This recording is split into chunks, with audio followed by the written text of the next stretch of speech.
សួស្តីបងប្អូនទាំងអស់គ្នាថ្ងៃនេះខ្ញុំមកចែកម្លែកពាក់ព័ន្ធជាមួយនឹង plugin មួយដែលអាច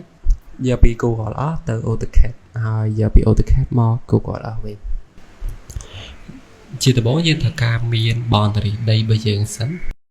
អញ្ចឹង boundary ដីនេះយើងអាចយកជាប្រភេទ add path នេះហើយយើងអាចដាក់ឈ្មោះដែលសម្គាល់បាននេះមាន color មានកម្រាស់ឡើង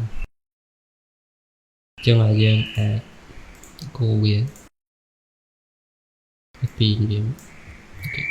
ហើយយើង save វាបានជាងឲ្យវានឹងចេញជាទម្រង់ដូចតែរបស់ខ្ញុំ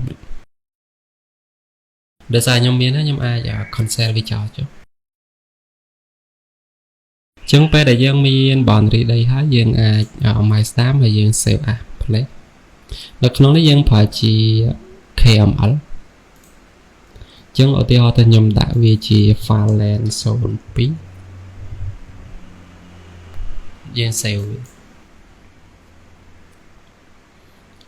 ចំណុចបន្ទាប់យើងត្រូវការចូលទៅក្នុង AutoCAD ហើយយើង upload plugin នឹងចូលអញ្ចឹង plugin នេះបើសិនជាបងប្អូនអត់ទាន់មានទេអាចតាក់ទងមកតាម Telegram ស្លាប់លើអកតិចបាទហើយយើងចែកម្លែកដល់អត់គិតថ្លៃអញ្ចឹងយើង load វាមកពេលដែលយើង load វាហើយយើងអាច close វាចោលហើយវាយ comment អាច RT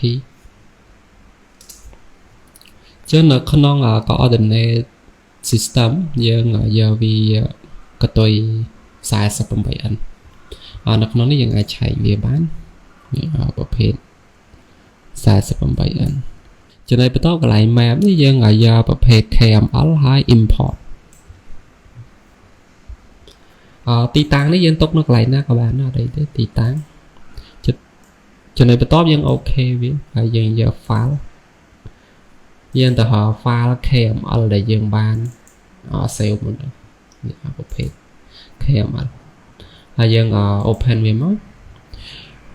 បើករណីដែលវាអត់តាន់ឃើញយើងអាចវាយ set enter enter មកវានឹង zoom extend ឲ្យយើងចំណុចទី1យើងបាននេះគឺយើងយកពី Google Earth ឬក៏ file KML យកមកដាក់ចូលក្នុង AutoCAD ចំណុចទី2ឧទាហរណ៍ថាខ្ញុំមានជាទម្រង់ប្លង់ហើយតែខ្ញុំគូបន្ថែមប៉ុណ្ណឹងចុះហើយខ្ញុំយកវាទៅក្នុង file Google Earth វិញឬក៏ KML វិញអញ្ចឹងយើងវាយ comment ដដែលអូខេអញ្ចឹងកន្លែងហ្នឹងដដែលទេយើងគ្រាន់តែបដូរពី import មក export វិញអូខេហើយយើង select ទៅលើ ប្លង់ដែលយើងត្រូវការ export ចេញenter យើងអាចដាក់នៅទីតាំងកន្លែងណាមួយឧទាហរណ៍ថាខ្ញុំដាក់នៅលើ desktop ខ្ញុំយក002ចុះហើយយើងកន្លែងនេះវាសួរយើង open file ហើយយើងអាច open file យកទៅអានេះវានឹងចេញជាទម្រង់បែបនេះ